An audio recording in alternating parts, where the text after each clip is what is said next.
So hello and welcome. My name is Terrence Barkin. I'm the Executive Director of the Graphene Council, and we're hosting today's session on our testing project for products that claim to contain graphene. This is a project that was commissioned by the Graphene Council, and the testing was conducted at the labs of nanosafe to compare products obtained from the open market that had claims of containing graphene materials.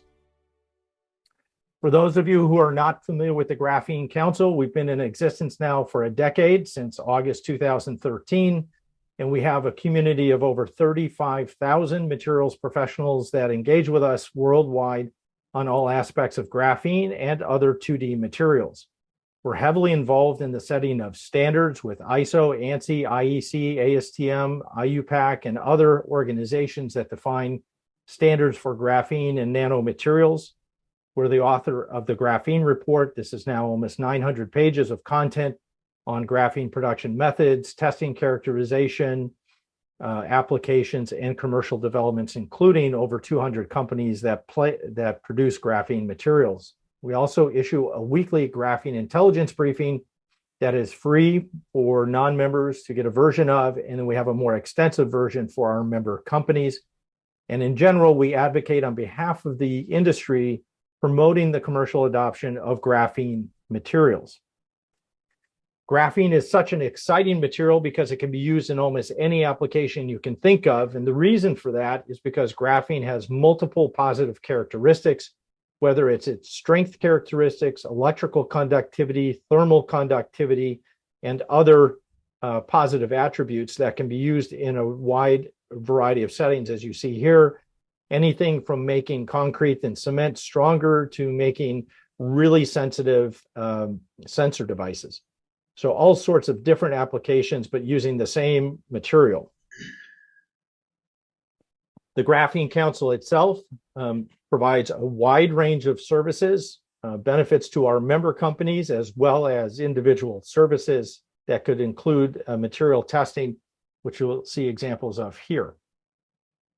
And now I'd like to turn it over to Dr. Carrie Hill from nanosafe to talk about nanosafe. All right, well, welcome everyone, and thanks for having me on. We're with nanosafe, which is down in Blacksburg, Virginia.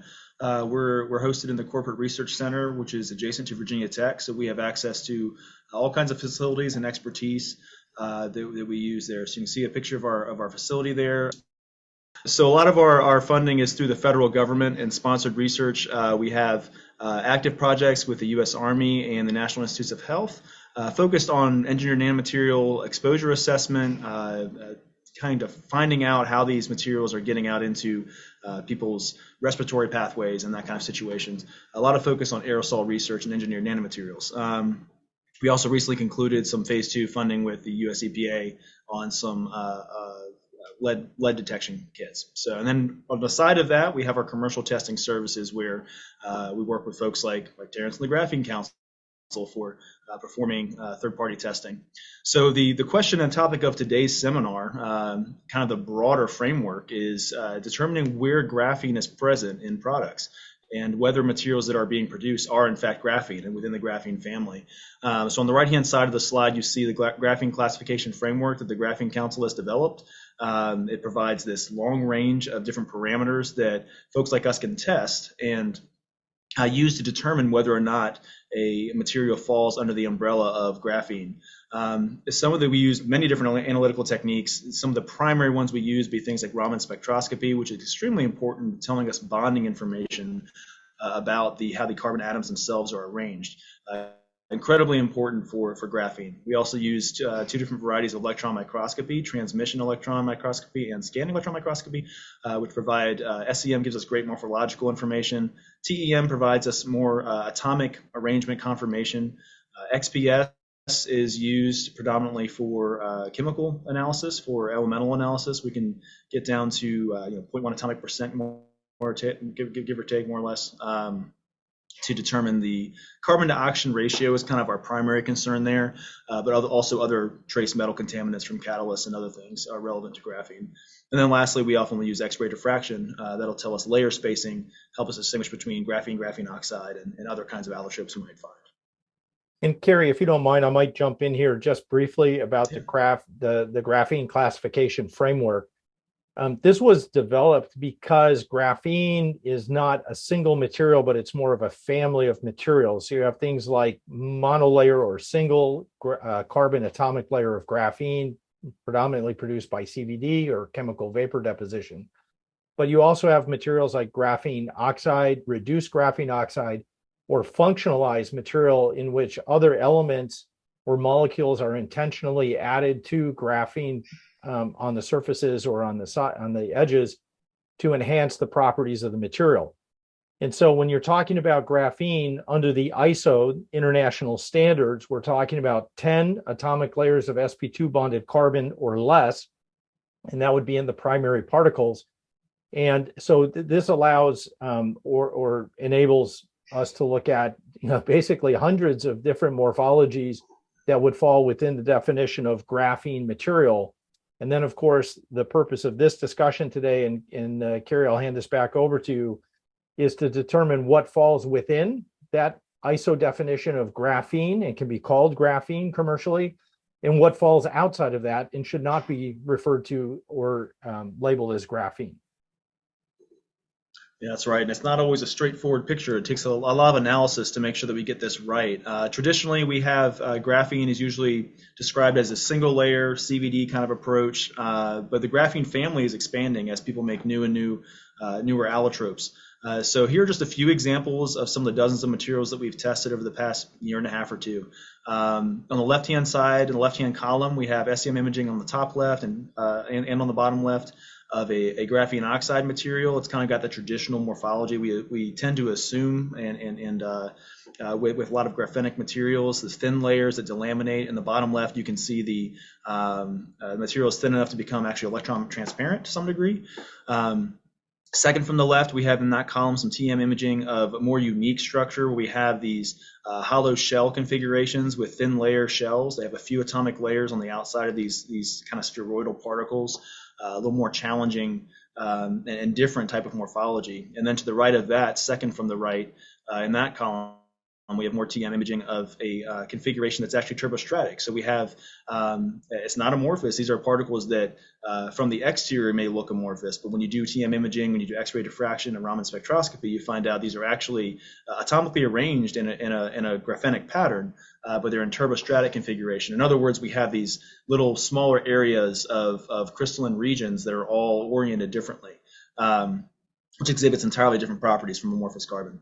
And then on the right, we have, on the far right, we have SEM imaging on the top right and TM imaging on the bottom right, showing us amorphous carbon. This is a material where the carbon has not been converted to anything graphenic, and we have TM imaging on the bottom with a diffraction pattern you can kind of see on the inset that confirms that, and the Raman spectroscopy also affirms that in the center. That we do not have any kind of 2D band. Typically what we're looking for in a lot of graphenic material, a pristine graphene will have a very sharp and prominent 2D peak, which is over there in that 2690, wave number region. And then we will have usually a pretty pristine G band as well. In the D band, we'll see, depending on how much disorder is present in the sample, pristine graphene will generally show a very high 2D band, a little bit lower G band. And some of these other configurations like graphene oxide, these peaks shift and broaden in different ways.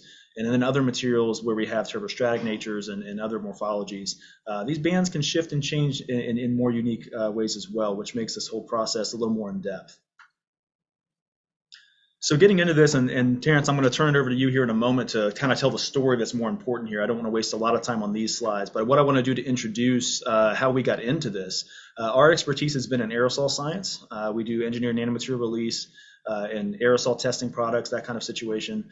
And so initially in the pandemic, we had lots of products coming out that had new nanomaterials that were put on masks as antimicrobial coatings. And so the question had been by regulatory agencies, by investors and all kinds of other stakeholders, are these materials great, they can kill bacteria, but are they going to be released to the user or to bystanders when they're using these masks? And so we did a lot of testing with graphenic and non-graphenic materials, and that's how we got involved here with the Graphene Council. So Terrence, why don't I turn over to you and let you tell the story? I can color in commentary if we need to on the test results, but let you tell the story of why this work matters to the people who are listening. Thank you, Kerry. Yeah, this is a little bit of background, and this isn't actually the central focal point, but it really illustrates the importance of product testing and verifying if graphene is present or not present. What happened back, I believe it was April 2021, was the Canadian Health Authority, Health Canada, issued a statement that banned the production, distribution, and use of graphene-enhanced face masks. And within 1 week, the Graphene Council reacted to that declaration. We obtained copies or we obtained articles that were the subject of the ban, so that what had triggered it with Health Canada.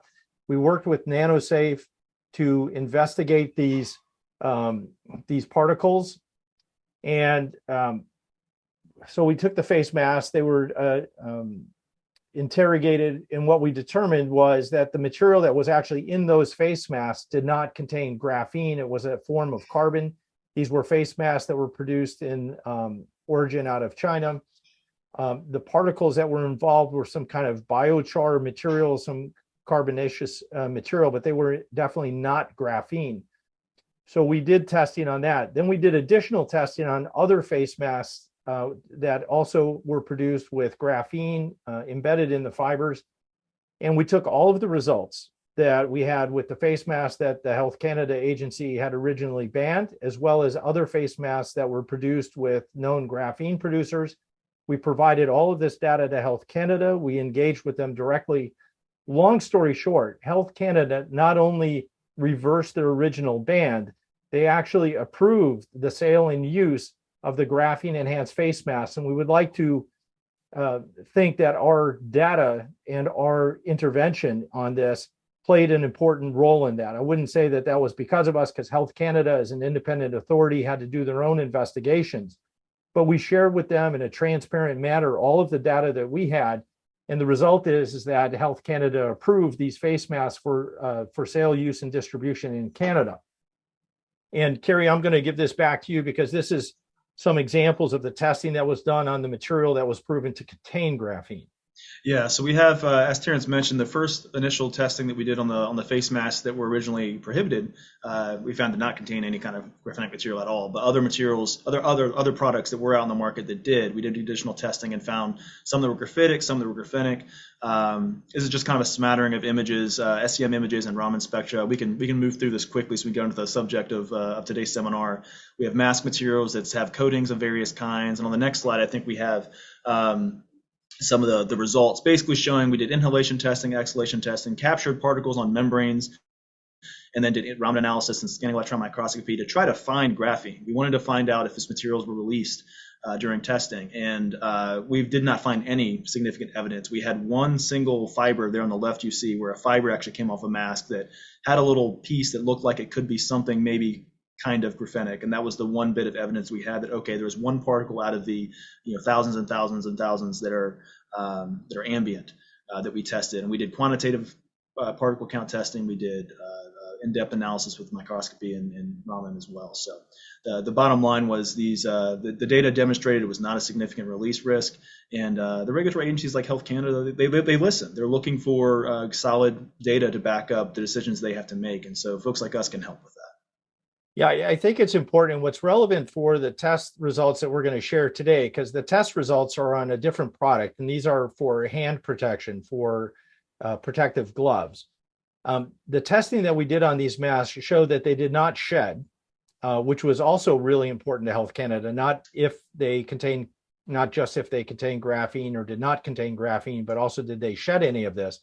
And so how does that translate to the glove product? Well, when we see that graphene is embedded in a fiber, it does not shed. It doesn't get released. The other thing, and it's not part of our presentation, but I'm happy to share this, is that there are a number of dermal studies that show that graphene is non-irritative when in dermal contact with human contact. And I can share the results of these different independent studies that provide those results. But these are all part of a whole to determine if graphene is present, does it shed, and is it safe? So let's get to the heart of today's presentation. Again, Kerry, I'm going to hand this back to you and advance the slides for you. Yeah. So we took a look at commercial hand protection products claimed all of them advertised, labeled as containing graphene. Yeah, and furthermore, these not only were advertised as containing graphene, they also all of them had puns on the name graphene. It was a key component. It was generally used for the marketing. All of them had some sort of "ene" or graph in their name, so they were trying to kind of show that they use graphene. So it's important to note this is supposed to be a primary constituent. So we tested 5 different glove samples. They came from all different markets, some that were made in the U.S., Europe, Asian Pacific markets. And we performed a couple of different extractions. So we tested the gloves as received. We looked at the surfaces, we looked at the fibers. We also dissolved the fibers that were present in order to get out any material any particulate additives that were present. Graphene is very stable chemically, so sulfuric acid and high temperature solvents would not dissolve the graphene. So it was a good way to remove the polymeric matrices and then extract the particles of interest.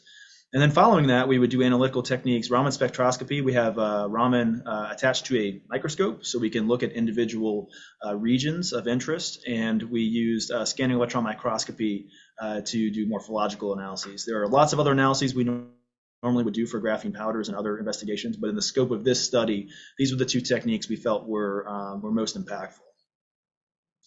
So the extraction method, we tested both the fingertip of the gloves. 4 out of the 5 gloves had a rubberized portion, and so we tested that region as well and dissolved the rubberized portion.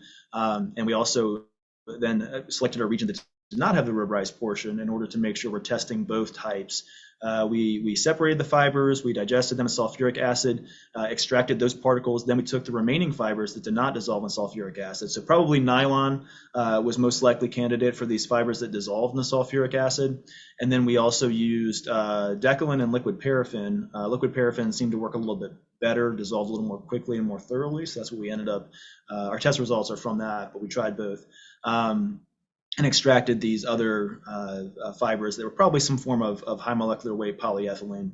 And then we collected the particles onto filters and performed our analyses and distributed them onto silicon slides for Raman and then on the filters themselves for scanning electron microscopy.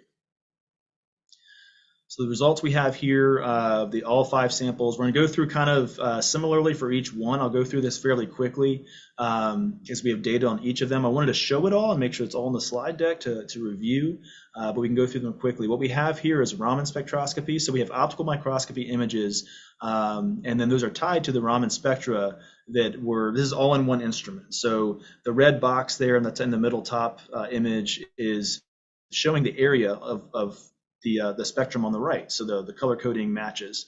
And here, basically what we're looking for is the 2D peak, which is going to be in that 2690, 2590 region, around that in that range. We'll start to see it, and it'll shift a little bit depending on the exact composition, but we should see a peak in that region. And here we don't. There's nothing of interest. So this would tell us that there's nothing on the surface. The penetration depth at the laser wavelength we're using, which was 532 nanometers, is going to be a micron at best. So we could see some graphenic signatures if it was prolific inside the material, or if it was near the surface, which we did not see any of. Or if it was, but really we're not going to make our decision based on this. This is more of a surface technique at this point with a little bit of penetration depth. So on the next slide, we have SEM imaging, scanning electron microscopy, which gives us a great view, high resolution view. We also have this coupled with energy dispersive X-ray spectroscopy, which gives us X-ray signatures of elements that are present. So this doesn't give us bonding information. It does not tell us different kinds of carbon, for instance. This doesn't tell us whether we've got charcoal versus graphene or polymer versus graphene. What it does tell us, though, is the other elements that are present. So it's really useful in this circumstance. If you look in the top middle image, there's that little bit of bright point. This is a backscatter image. So in this case, elements that have a higher atomic weight give a brighter image, higher Z contrast. So we have a brighter signal from those. So we see that's something that's of a higher density. What is that? And then we can use our EDS to determine there's iron, there's chromium present, that's steel. There's steel wire present here that is used as a cut-resistant additive. There's also you'll note there's a lot of silicon present. So silicon, oxygen, carbon are all present, which indicates there's likely additives, including silicon carbide or silicon dioxide, that are used as a cut-resistant additive. So on the next slide, Kerry, yeah. I'll just jump in. Just for a layperson like myself, I just want to make sure everybody understands what we're looking at. In the top center image, those gray strands that we're looking at, that's actually the filter media, Oh, correct? that one. So this one here, these are actually the as received fibers. Sorry. So that's the Okay. as received glove. Yeah. Thanks for clarifying, Terrence. I'll clarify that here.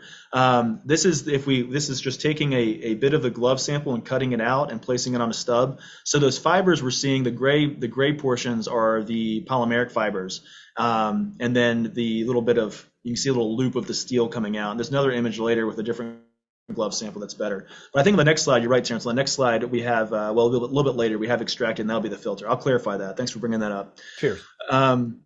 So here we've taken some of the extracted material. So we've dissolved a portion of the fibers, the nylon portion most likely, in sulfuric acid, and then filtered the fibers out into a polypropylene filter, and then placed them onto a silicon stub for Raman analysis. On the left-hand side, we have a couple different particles we're looking at. Nothing of interest to us. Nothing on that spectrum tells us there's anything graphenic. On the right-hand side, we start to see some peaks there before and after the 1500 wave number. D and G band are present, which is indicative of something carbonaceous. It does not indicate anything graphenic at this point. We want to see something more down to the 2D band, further down the wave number. On the next slide, though, we have extraction through the solvent extraction. So nothing graphenic or graphitic was obvious in the nylon extraction, not what was probably nylon fibers, but in these fibers that are most likely high molecular weight polyethylene, these did demonstrate some peaks. Some arrows are pointing to the D and G band as well as a 2D peak. So here's where we start to get into more in-depth analysis. If we look at if we're expecting to have graphenic material, we would generally expect to see the 2D band a pristine peak higher than the G band. So the peak that's all the way on the right hand arrow is the 2D. The one in the middle is our G peak, and we would expect the 2D to be higher than the G peak in general. This is all speaking very qualitatively, of course, but that would indicate that is graphenic material. There are other allotropes in the graphene family that can have a signature that could resemble something like this. So at this point, we're looking at it and saying, okay, we're hunting around. There's some rare particles. Out of all the particles we analyze, there are a few particles that look kind of like this. That if I have to give an assessment here, I would say this is probably graphite. These are thick particles, and the spectrum matches that of graphite. That's most likely what we're looking at. But some additional investigation on the pristine material will be required to give a very definitive analysis. But this is most likely a graphite material at this point. So next slide, we have glove B. Same as glove A, we don't see anything important on this in this part of the slide. Nothing on the surface. On the next image, we have this is the as received fibers. So you cut out the piece of the glove, stick it on SEM, and look at it. And you can see here again, kind of similar to glove A, we have steel wires. If you look at the top middle image, there's these bright wires sticking out. Those are steel. We have our EDS analysis on the bottom bottom right region of the slides, showing iron and chromium, so we can verify the composition. This is some sort of steel. And then we also have lots of silicon present, most likely a silicon carbide cut-resistant additive that is added in later. And we have other images later that kind of demonstrate this even better. So next slide, we have, again, same as before, extracted with the sulfuric acid.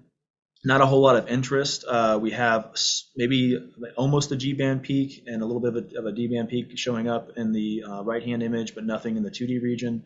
And incidentally, of course, we have dozens of images and dozens of points we've looked at for each material, and these are only representative of these are more representative data that we decided to show here. So here we have the extracted material. Just like A, we have a few regions, a few particles that are showing some signal in the D, G, and 2D regions, which are indicative of some sort of graphitic allotrope. So most likely graphite, again, based on the peak shapes and peak heights. It's probably going to be multi-layer. Remember that graphite is essentially multi-layer graphene, right? And so as these layers stack, we get these signals change. And so this is most likely graphite based on the spectrum so far. Could be something potentially more strange in the graphene family, but most likely graphite with our analysis. The extraction here of glove B. So here's where we have, this is a fiber mat. This is our polypropylene filter. And so what I want to draw your attention to are these particles you're seeing on that filter. So the filter is there in the background. We have lots of particles there on the filter that are composed of silicon and oxygen and carbon. So silicon carbide, possibly silicon dioxide, and then of course there are some various sulfates from the sulfuric acid extraction that are also present, but those are not likely to have been present in the glove beforehand. So what we're looking at is very prolific amount of things like silicon carbide, nothing that really looks graphenic in our images. Glove C, same as before, nothing of specific interest on the surface of the fibers. On the next slide, we have an image of the fibers themselves just to kind of show nothing really much on the surface. There's some, incidentally, the particles you're seeing in the background in the middle slide, that's just on the stub. It's ambient dust and kind of stuff that's kind of shaken off as the fibers are being prepared. On the next slide, we have the extraction. Here we were seeing these interesting cylindrical carbonaceous material. So this is an amorphous carbon based on the spectrum that we're seeing there, the G and the D band that are present before and after the 1500 wave number. And so we have these kind of amorphous carbon cylinders is what we're seeing in this material, nothing graphenic here. The next slide we have, this is the solvent extraction, so extracting whatever might have been left over after that initial sulfuric acid extraction. This is just a lot of noise for our purposes. These peaks correspond to different kinds of compounds that are not in the graphene family, so nothing interesting, nothing conclusive in this slide. And then we have, just like in the previous glove sample, wanted to show this is a filtration sample. So all the tangle of fibers in the background is that polypropylene filter, and then we have lots of silicon, oxygen, carbon, or just like before, silicon carbide, silicon dioxide are most likely candidates for the cut-resistant additive that is being used in this glove. Glove D, we have, as before, nothing of interest in this on the surface of this material or in the near surface of this material. On the next slide, we have SEM imaging. This kind of really shows more distinctly the silicon-based additive that is in these many of these fibers. So all of them had some amount of this silicon-based additive, very similar. In this case, these are the surfaces, or the fibers as received, cut out of the glove, take it out of the glove, stick it on the SEM, and we're looking at that contrast. You can really see those bright spots that are present in the fibers and through the SEM or the ES analysis, on the right-hand side, silicon-based, probably silicon carbide based on the match between the silicon versus the oxygen, silicon carbide additive most likely. And then we also have some extracted with the sulfuric acid. Again, nothing of interest on the left-hand panel, nothing in that spectrum that really gives us anything to work with. On the right-hand side, we have some amorphous carbon peaks. They're potentially in the red and the teal and the green. They're around that 1500 wave number before and after. And then, you can go ahead, Terrence. On this slide, this is with the solvent extraction. With gloves A and B, we saw some signatures you'll remember that were more graphitic in the solvent extraction. With glove D, we don't see anything. We scoured the surface of this. What we're seeing on the left-hand side, incidentally, is some of the glass fibers from mostly from the glass filter we were using. Nothing of interest in this spectrum that would indicate anything graphitic or graphenic. An interesting note here, glass fibers, speaking of glass fibers, the glove D did contain prolific glass fibers in as a cut-resistant additive. So you see here all these little fibers, these very consistent diameter rod-like structures present. On the next slide, we have our EDS imaging demonstrating the composition. So here we have that larger fiber there is one of the glove fibers that survived after the sulfuric acid extraction. So this would be between those two steps. And then we have a glass fiber in the same image juxtaposed. So I wanted to show the imaging of that, where we have silicon and oxygen present in that glass fiber, demonstrating that it's of some sort of silicon dioxide or borosilicate composition. Soda lime glass, I think, is what we determined it probably is. And then we also have that fiber present that contains silicon as well, likely silicon carbide, that is present on that. So in the next one here, you can see more of these fibers, tons of these little glass fibers that were extracted from the glove material used as a cut-resistant additive. So I think we have maybe one more slide here on this, Terrence.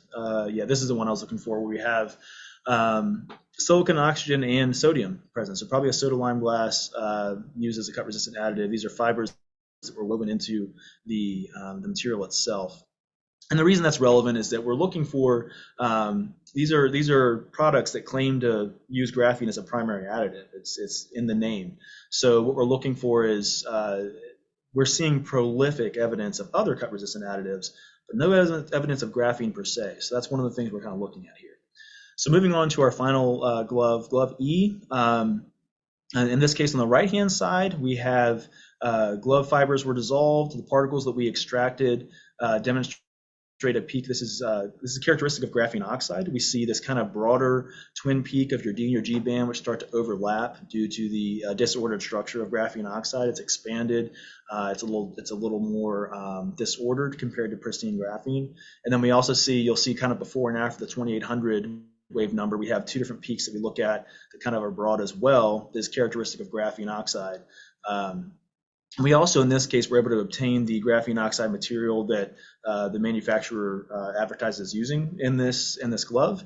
And you'll look at the spectrum. The spectrum there is we took the material, it was a slurry form, we cast it and performed our Raman analysis. And the two profiles match. It's the same material for sure that is advertised to have been used. And independently, even if we hadn't looked at that pristine material, we can, looking at the spectrum from the dissolved particles that were from the glove fibers, that's demonstrative of graphene oxide.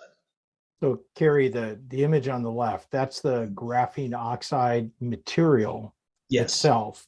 And then what you have on the right is from the glove, and the signatures matching show that the graphene oxide made its way into the fiber. Yeah, that's correct. The graphene oxide is present. It was dissolved out of the glove fibers. The fibers you're seeing in the background in this case are the filter material, and those particles were embedded previously in the fibers of the glove. And here we have some imaging of the as received glove material. For glove E, it has graphene oxide particles of that morphology that we recognize as graphene oxide on the surface, as well as some embedded in the fibers. On the next slide, we have some extraction. So a couple things I wanted to point out here.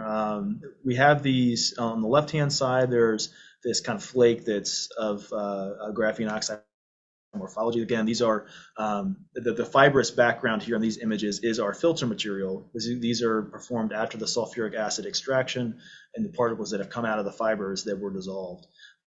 On the right-hand side, we have graphene oxide flake kind of coated with some polymeric film, and in the middle we have just some polymeric scuzz. We dissolve these fibers with sulfuric acid. We're rinsing it through a polypropylene filter. We're adding additional sulfuric acid to try to rinse out any additional material, and then occasionally you would have some polymeric material that would reconstitute onto that filter.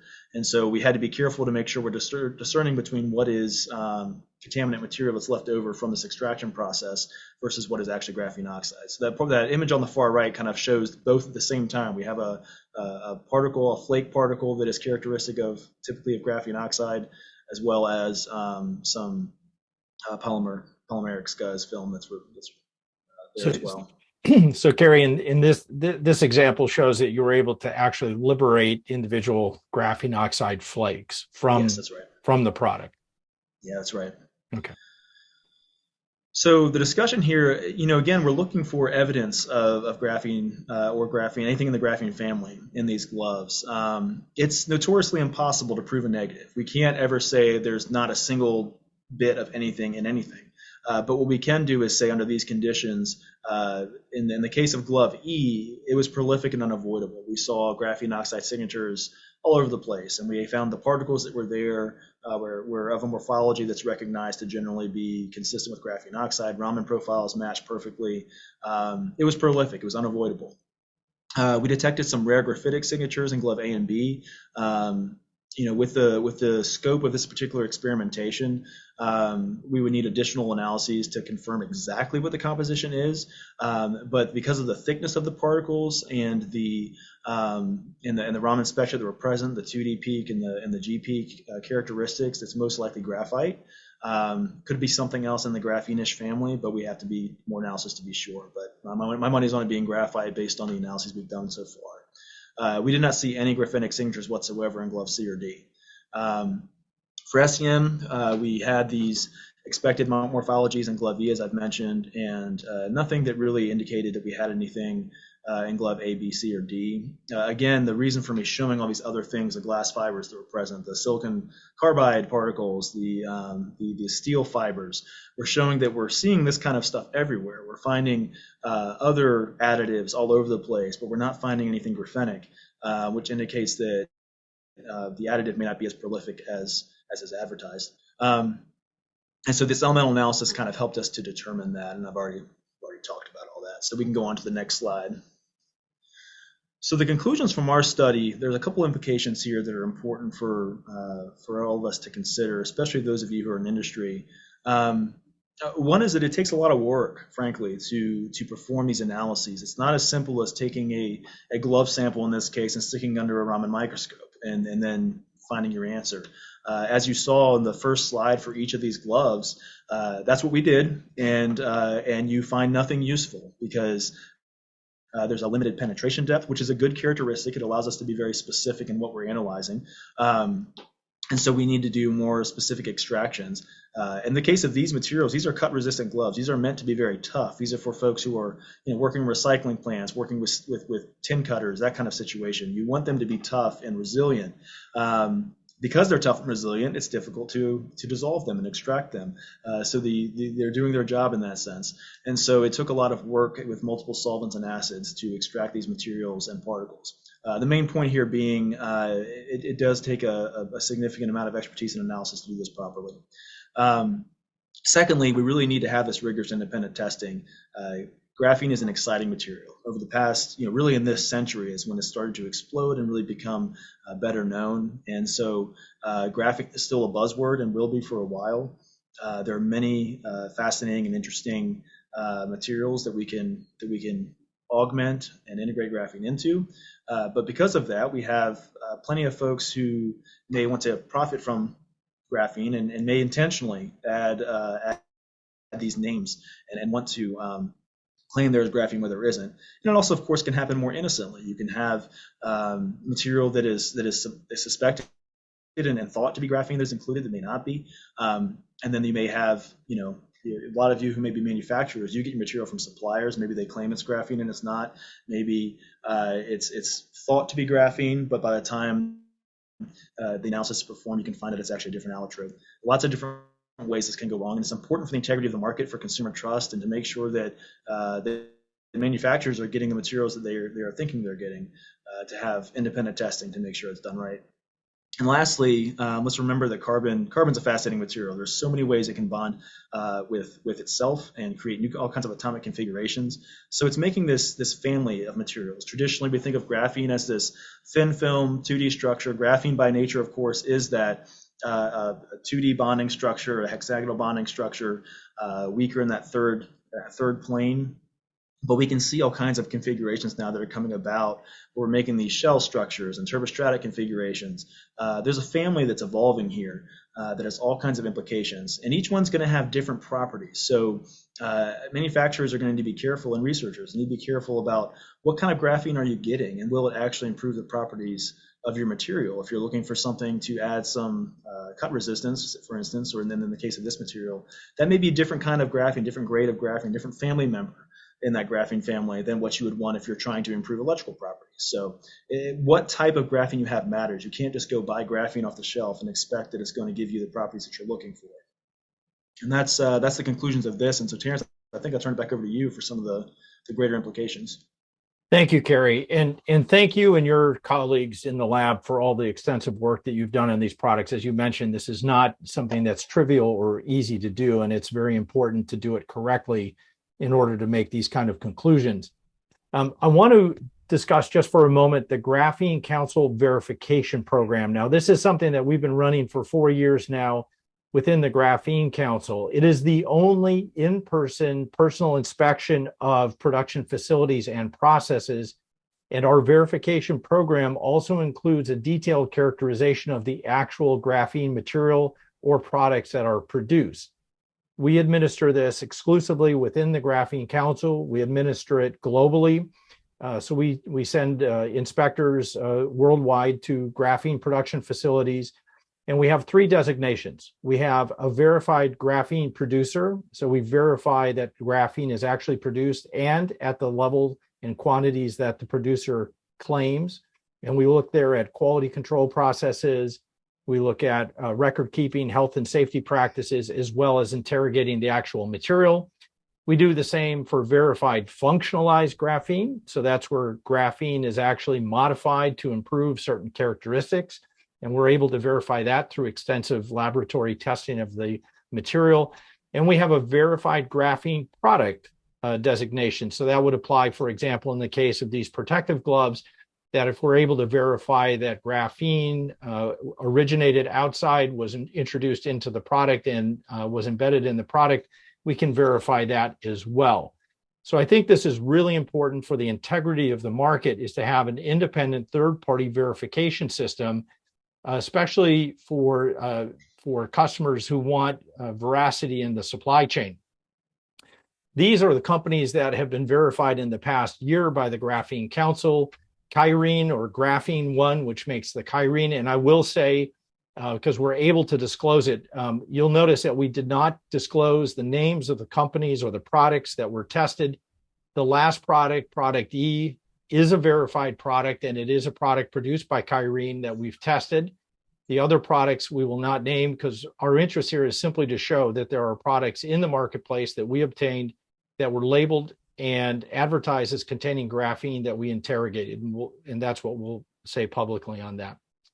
Then we also have other companies within the Graphene Council that have been verified, which means we physically inspected their facilities and their materials, and that includes Versarian PLC, which was the original verified company and has been re-verified, Mito Materials as a verified functionalized material company, Hydrograph, which is a verified graphene producer, and Ceylon Graphene Technologies from Sri Lanka as a verified graphene producer company.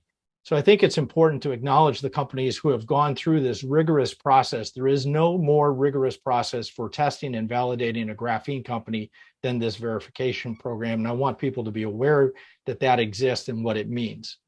And with that, I want to thank everybody for participating in today's webinar. I hope that's been very informative. And we will now do Q&A. So I'm going to stop sharing my screen. I'm going to invite Carrie to join me on screen here. We're going to just have a dialogue, and let's take a look at the questions. I know we've got a few in the queue. And Carrie, if you could, if you see any that you want to, sure. Yeah, I pulled them up. I was glancing over them just now. I'll pick out a few here, Terrence, and then you feel free to jump in with any you want. Yeah, please. I'll look for the toughest ones to send to you. Okay. Would expect nothing less. Yeah, there's some great questions here. So one of the questions here is that could all of these glove samples without graphene be produced by the same manufacturer? Do they have the similar fingerprints?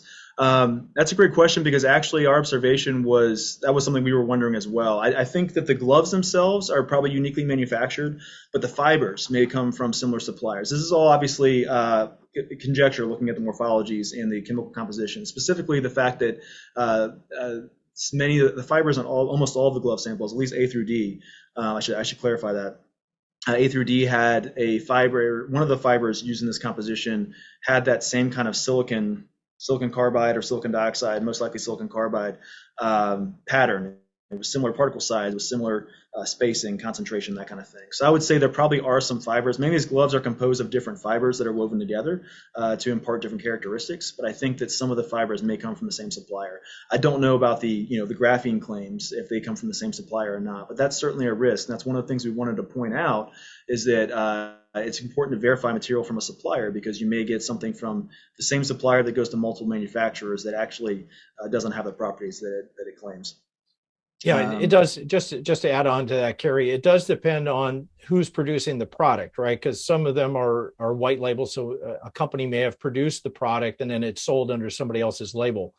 What we looked at was gloves that were in the market that were advertised as containing graphene. So we have a high degree of confidence that these are not all from the same source. And also because we obtained the gloves from different geographies. We had them from North America, from Europe, and from Asia Pacific regions. And they were advertised and sold as different companies. So, and I think from the imagery, at least, again, I'm a layperson, I'm not a PhD chemist. But looking at the materials, there were significant differences between them and what you found in them, although there were the similarities as well with the glass fibers. Yeah. There are a few questions here related to the integrity of the chemical composition. So I'll try to answer. There's 4 or 5 probably that are relatively similar. So I'll try to answer those all at once. So the question, of course, comes to, okay, if we're extracting these particles, graphene could be released and then they could restack. Is that, and that's a concern. Is that something that could happen here with these materials, and then they restack after that treatment? And then we're seeing, something more graphitic rather than graphenic, even though the graphene might have been present in the original sample. That's a great question. It's good thinking and good logic. And there are certainly circumstances where that kind of thing might be possible.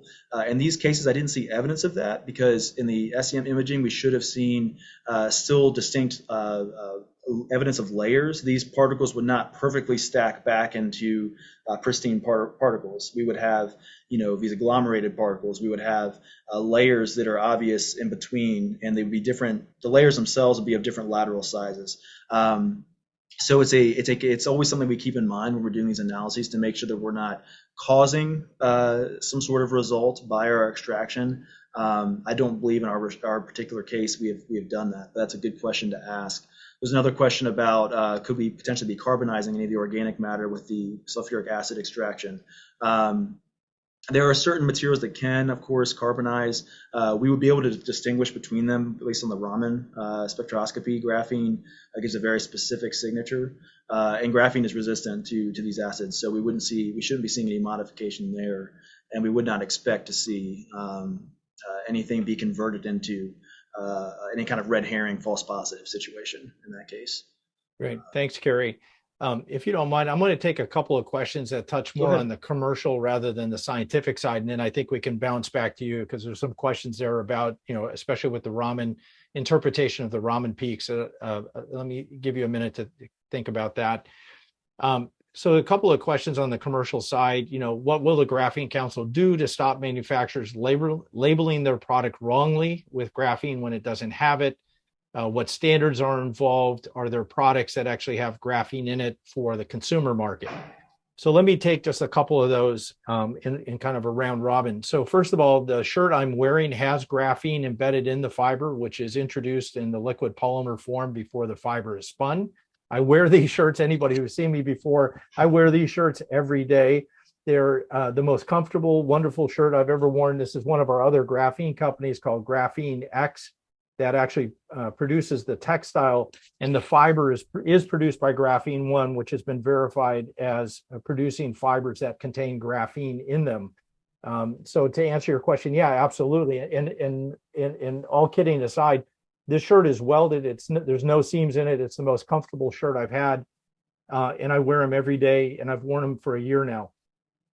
As far as stopping stopping manufacturers from incorrectly labeling their product, the Graphene Council is limited in what we can do with voluntary standards. The best thing we can do is to highlight and elevate those companies that do have verification, and that's part of our mission.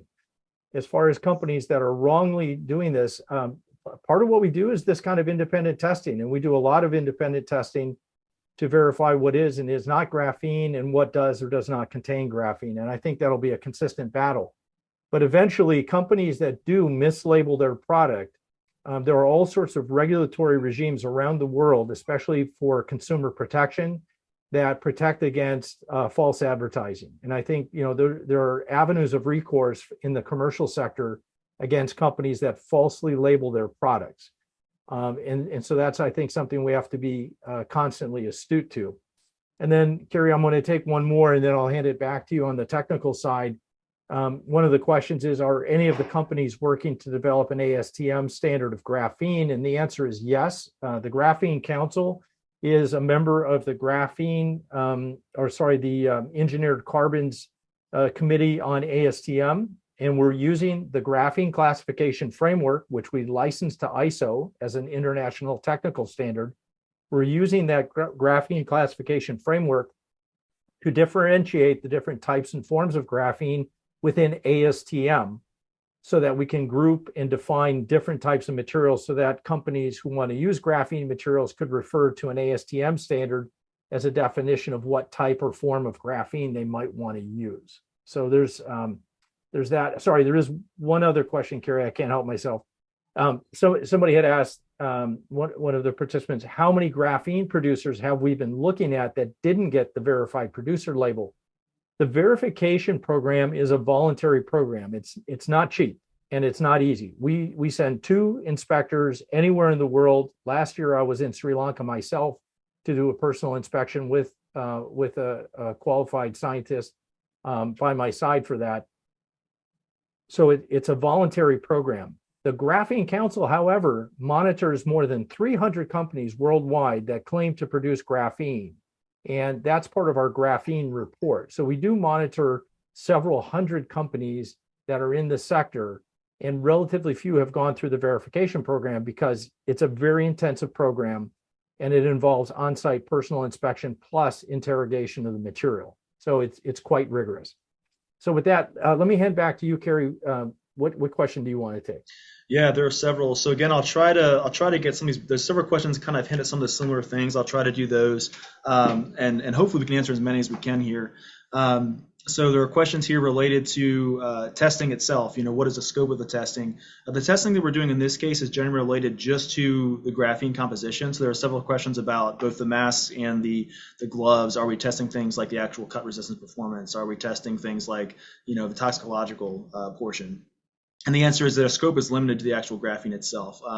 We did not test which glove was better, for instance, as far as like from its actual performance, intended performance. And then for the toxicological stuff, we're relying on tox data that's out there. That's a very extensive amount of study. We have some expertise here and with colleagues to do toxicological analysis, but that's not been within the scope of the work so far. But it's obviously it's going to be in some of our future work. Like I say, we do a lot of work, speaking on our side at least. We do work with the federal government and heavily in the research side. So this are the kinds of things that we are thinking about for future work as well.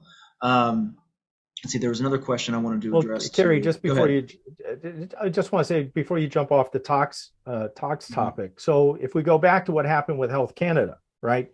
Is Health Canada was concerned that these masks that were claimed as containing graphene were shedding graphene and were being ingested and causing irritation. And the testing showed that once graphene is embedded or as a coating on these fibers, it does not liberate from the fibers. And the second thing is, and I have a series of tests, as I mentioned at the opening, on the toxicological test, different independent studies that have tested different forms of graphene for dermal studies for human contact, right?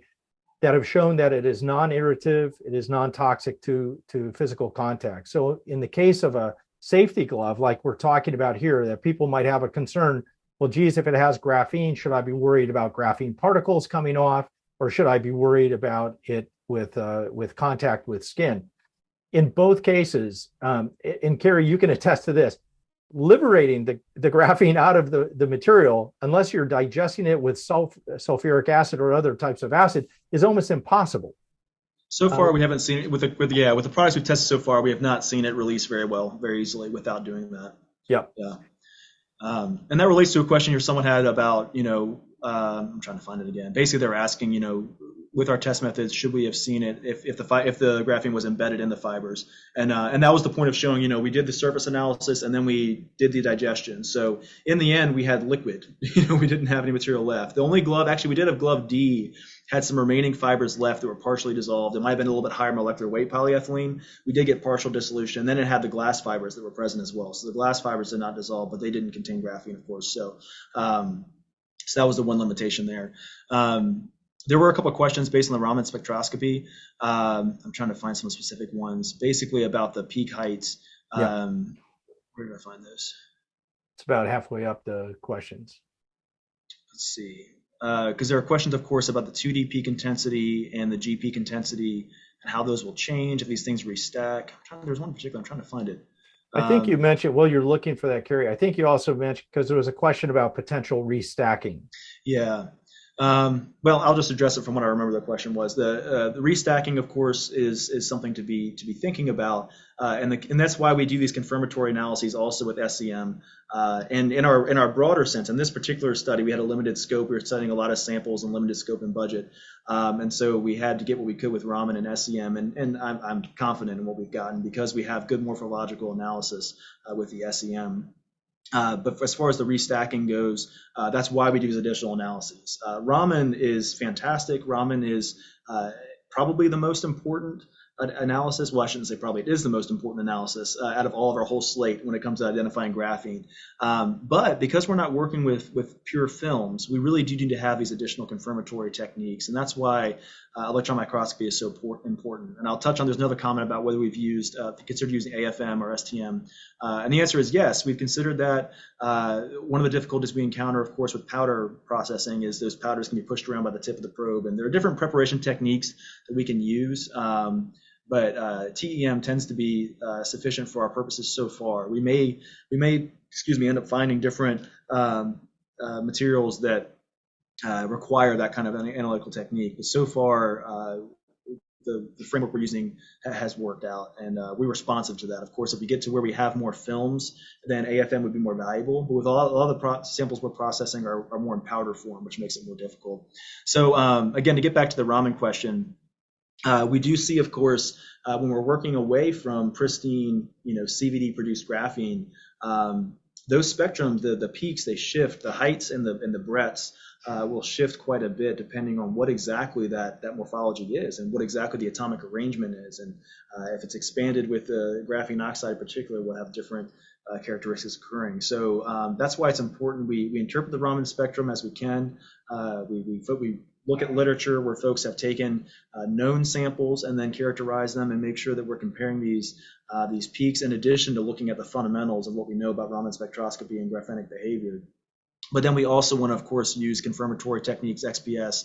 XRD is helpful for determining the surface, the layers, the layer heights and distances and that kind of thing. And then SEM and TEM. SEM, for those, many of you are probably aware, but for those of you who are not, SEM is able to get down to nanometer level. We're not able to see individual atoms with SEM, but we are able to get down to where we're seeing those layers. TEM is where we can actually see individual atomic layers and count those layers. So these techniques help us confirm what we're seeing in the Raman spectra. The Raman help us know what we're looking for, and then when we do our TEM and our SEM, we can kind of better confirm the exact characteristics that we're finding. So I know it's not a fully sufficient answer, but we can do a whole Raman seminars as well and get more in depth. But that's it for that. There's a few other tagging questions. I don't know if well, Carrie, I'll just pick up on that. And we're very we did a Raman masterclass actually not that long ago, which, by the way, has had over 2,000 views, which kind of tells you how important that technique is. I'll share that in the link when we send out to everybody. If people really want to dive into some of these measurement techniques and how Raman is used, I'll make sure to include that. And the Graphene Council, for anybody who, if you don't mind, Carrie, I just want to, as we get close to wrapping here. Yeah. The Graphene Council has a YouTube channel where we go in depth not only on characterization techniques, but different applications, different production methodologies, all sorts of things. There's a close to 100 different videos that we have on all aspects of graphene that is a real good source of independent, neutral, factual information if anybody wishes to dive into that. Everybody who's registered for the webinar will also start receiving our newsletter. You feel free to opt out of that, but the newsletter gives commercial updates, patent filings, and research reports every week. So that goes out Wednesday mornings once a week. And that's another way of getting information. So I just want to throw that out there. Yeah, and I'll add to Terrence, if we're wrapping up, as someone who's not Terrence, I can affirm how valuable the Graphene Council is because it really is he's bringing around this partnership of folks from all over different kinds of industry. And so what's neat here is we're kind of seeing this iron sharpen iron effect where we're interacting with folks in academia, we're in industry, and on the testing side, there are manufacturers who are making all kinds of new and weird materials that then they're having to tell us, hey, is this graphene? And we're like, man, I don't know. Look at this thing. This thing's crazy. And then we got to do our analysis and find out what exactly it is. And so it's kind of a fun experience to be a part of this because there's such a broad amount of expertise and different different people who can bring in different skill sets. So these seminars that Terrence is putting on are really helpful, and expertise in specific areas in their YouTube channel. So I'll just affirming that as being a useful compilation of people in this, so that more questions can be answered in that way. Well, Kerry, that's kind of you, and we appreciate working with you and your expertise because we couldn't do this without somebody like yourself. I did get a question to just put up the companies that have been verified. These are the 5 companies we verified just in the past year. We actually have another company that's gone through the verification program that we should be able to announce here within the next 2 weeks. And there will be other companies that will go through this process. Our view or our vision is that any company who's really serious about engaging in the graphene sector as a reliable supplier or application developer or product developer will want to go through this process. And what we've seen is that as more sophisticated large industrial companies want to use graphene enhanced products in all sorts of areas, they need veracity in the supply chain. And because graphene is so difficult to determine what is and is not, and, is this material bona fide, unfortunately, the consumer is not in a good position to make that judgment. And so the Graphene Council as an independent body can help with that process and verification in the supply chain, what is and is not graphene.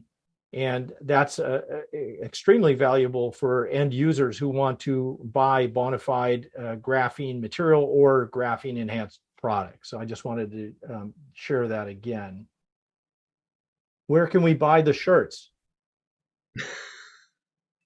So these shirts, we have Graphene Council shirts enhanced for Graphene Council corporate member companies. So we encourage you to be a member. But Graphene X is the manufacturer of this. And if you reach out to, they have all sorts of graphene products. I have rain pants, a rain jacket, these shirts. I even have a shirt I sleep in, which is probably too much information. But you can reach out to Graphene X and just let them know that you heard about it from us, and you can get the product. So, Kerry, I thank you so much for your time. Thank you for your expertise. And I know behind you stands a team of people. It's not just yourself, but a team of people at nanosafe. Thank you for everybody who participated in this webinar. We hope that it met its goal of being informational and educational about this really important topic. And we will continue to do our work. And as we have updates for additional testing projects, and we will do additional testing in this sector, we will put out notices when we have new data for that and keep you informed on all of that. If you have any questions at all about any aspect of graphene, please feel free to reach out to us. That's why we're here. So thank you with that, and wish everybody a good day.